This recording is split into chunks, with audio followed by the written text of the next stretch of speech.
బాబాయ్ వాళ్ళు చచ్చిపోయిన అనుకుని పోయినట మొత్తం ఇస్తాను చచ్చిన నిలిపోయి నాకు దీనికి ఎందుకు పన్న వాళ్ళ ఎందుకు అనుకున్న వాళ్ళ ఈ చల్లదనానికి ఎండకు చేయలేక కన్నీకి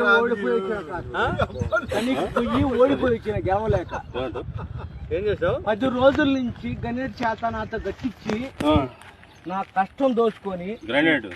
గణేట్ రాయ్ నాకు అంటే డబ్బులు ఇచ్చారు కానీ క్షమ